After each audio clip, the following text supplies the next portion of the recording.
ছোট্ট পড়ে থাকা এই বাসাটার ভিতরে একটি পাখির ছানা। এটা হচ্ছে আমাদের দেশীয় প্রজাতির একটা টুনি পাখি, ছোট দেখেন ওড়ার চেষ্টা করছে। আমরা আশাবাদী এর মা এসে অবশ্যই নিয়ে যাবে। ছোট, তবে এখন যে অবস্থা, ওর মার কাছে দিতে পারলে অবশ্য বাচ্চাটাকে সে বড় করতে পারবে। ইতিমধ্যে ওর থেকে আরও কয়েকটি বাচ্চা ছিল যা উপরে উড়ে গেছে। ওটি ওখানে পড়েছিল।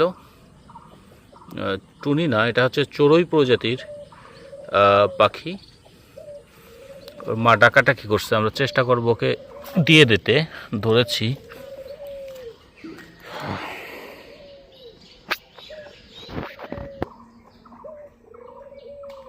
এটি হচ্ছে প্রকৃত চেহারা।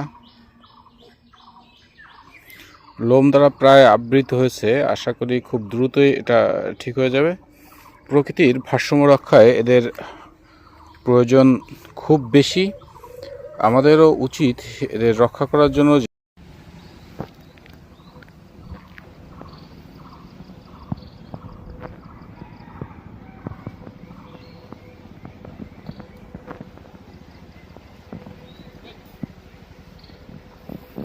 এটি এখানে পড়া ছিল, এখান থেকেই বাচ্চাটা এসেছে। আমরা একটিকে রেখে যেটা করতে পারি, যেহেতু সে বের হয়ে যাচ্ছে অর্থাৎ ভালো অবস্থায় আছে, আমাদের বাড়ির এখানে হয়েছিল। অবশ্যই এখানে ওঠা আমার জন্য মোটো সুবিধার না, তবে এই পাখির মা বাবা যেটা করে সেটা হচ্ছে এই গাছের ভিতরে কিছুক্ষণ আগেও আমরা দেখেছি এখানে নড়াচড়া করে, এখানে আসে যায়। তো এখানে যদি আমরা রেখে দিই তাহলে অবশ্য ওদের বাচ্চাকে ওরা নিয়ে যেতে পারবে। তাই আমরা যেটা করব, ছোট যে টগরের ডাল আছে, টগরের ডালে রেখে দেব। এখানে সুন্দর করে রেখে দিলাম, আশা করি এখান থেকে নিয়ে যেতে পারবে।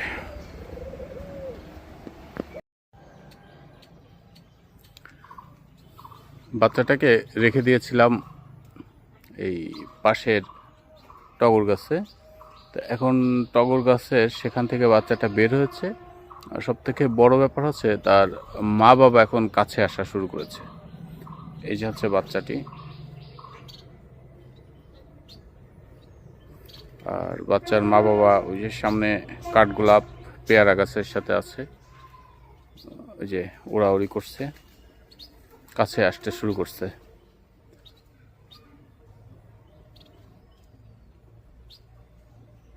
একটা প্রাণী বাঁচানোর জন্য খুব বেশি যে কাজ করতে হয় তা না, সামান্য কাজেও কিন্তু অনেক সময় প্রাণী বেঁচে যায়।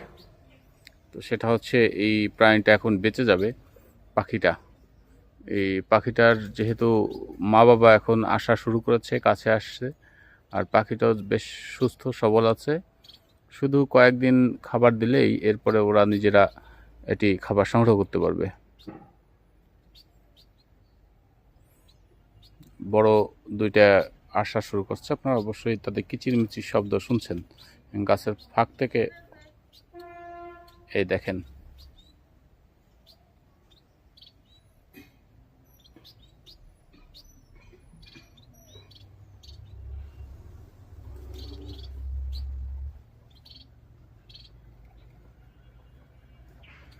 এটি এক প্রকার চড়ুই।